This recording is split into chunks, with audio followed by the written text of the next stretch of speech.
콜게이트 하면 뭐 다들 치약 먼저 떠올리시죠? 정말 익숙한 이름입니다. 네, 그렇죠. 하지만 이 브랜드 뒤에 숨겨진 인물, 그 19세기 사업가 윌리엄 콜게이트에 대해서는 혹시 얼마나 아시나요? 아마 이름만 아는 분들이 대부분일 것 같아요. 네.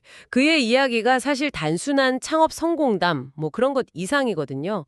오늘 저희는 1881년에 나온 그의 전기를 좀 바탕으로 해서요. 그의 삶을 좀 깊이 들여다보려고 합니다. 네. 그의 사업적인 성공하고 또 그가 가진 확고한 신념 사이의 어떤 연결고리 이런 것들을 한번 파헤쳐 보는 거죠. 맞아요. 그의 삶에서 오늘 당신이 발견할 수 있는 건 또 무엇일지 함께 탐색해 보겠습니다. 자, 그럼 시작해 볼까요? 네. 우선 그의 시작이 썩 순탄치만은 않았다고요. 네, 그렇습니다. 아버지가 어떤 정치적인 신념 때문에 영국에서 추방당해서 미국으로 오게 됐고요. 그래서 어린 윌리엄은 뭐 거의 무일푼 상태에서 사업가의 길을 걷기 시작한 거죠. 정말 밑바닥부터 시작했네요. 그렇죠. 여기서 좀 흥미로운 점이 있는데요. 그가 처음 뉴욕에서 일자리를 구할 때 태도예요. 태도요? 네. 그냥 뭐 사무 보조나 이런 걸 구한 게 아니고요.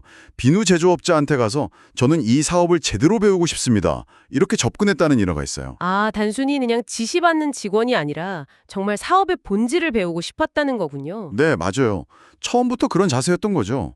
이런 점이 나중에 그가 사업을 운영하는 방식에도 계속 나타나거든요. 어쩐지 그 유명한 일화가 딱 떠오르네요. 첫 고객 이야기요. 아, 네네. 비누 2개 산 고객. 맞아요. 비누 딱 2개를 샀는데 거리가 꽤 멀었는데도 직접 배달하겠다고 약속을 하고 심지어 가게 문까지 일찍 닫고 갔다고 하죠. 그렇죠. 그 작은 행동 하나로 평생 고객을 얻었다고 스스로 말했으니까요. 정말 사소해 보일 수도 있는데 그 안에 담긴 어떤 원칙 같은 게 느껴지는 대목입니다.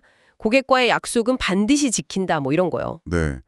그런 기본적인 원칙들이 아주 철저했던 것 같아요. 근데 이런 철저함, 이런 원칙 준수는 대체 어디서 온 걸까요? 기록을 보면 그의 신앙 이야기가 빠지지 않던데요. 아, 네. 바로 그 점입니다. 그는 아주 독실한 침례교 신자였어요. 중요한 건 그의 신앙이 그냥 뭐 개인적인 믿음의 영역에만 머무르지 않았다는 거죠. 아, 삶 전반에 영향을 미쳤다는 말씀이시군요. 네, 그렇습니다. 뭐 정직성이라든지 아니면 자신에게 주어진 모든 것, 여기엔 세업도 포함되는 거죠. 이런 것들을 신의 뜻에 따라서 책임감 있게 잘 관리해야 한다는 그런 청지기 의식 같은 가치들이요. 이게 그의 사업 윤리 그리고 삶 전체에 아주 근간을 이루었습니다. 청지기 의식이라 흥미로운 개념이네요.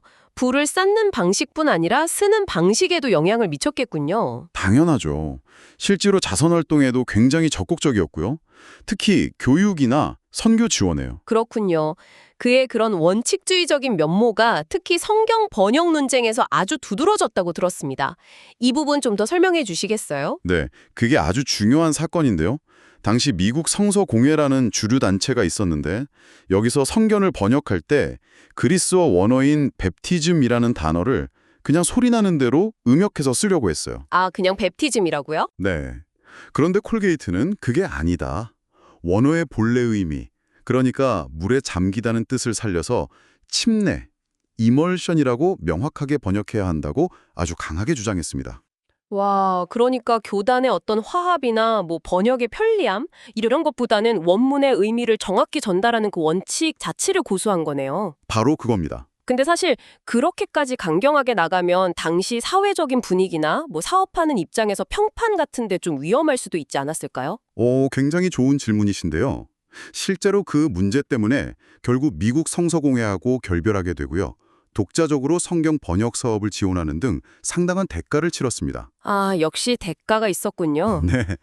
하지만 기록들을 쭉 살펴보면요. 그의 이런 어떤 강직함, 타협하지 않는 모습이 단기적으로는 분명 마찰을 일으켰을 수 있어요.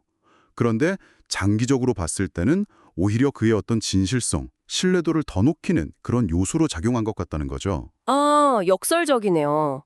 원칙을 지키려다 손해를 봤는데 그게 오히려 신뢰로 돌아왔다. 네.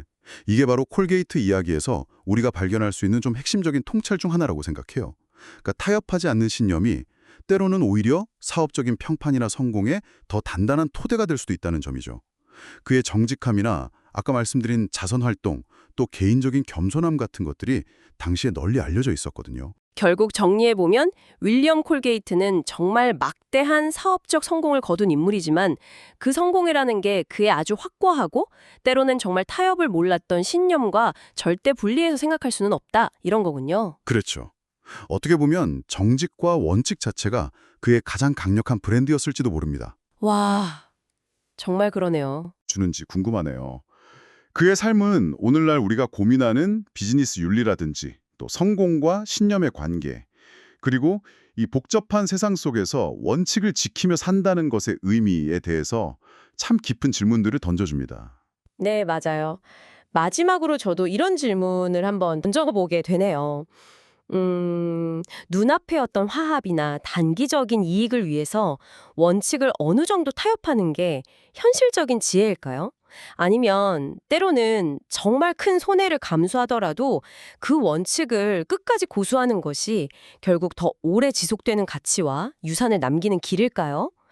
윌리엄 콜게이트의 삶은 이 질문 앞에서 우리 각자의 답을 한번 진지하게 찾아보도록 등을 떠미는 것 같습니다.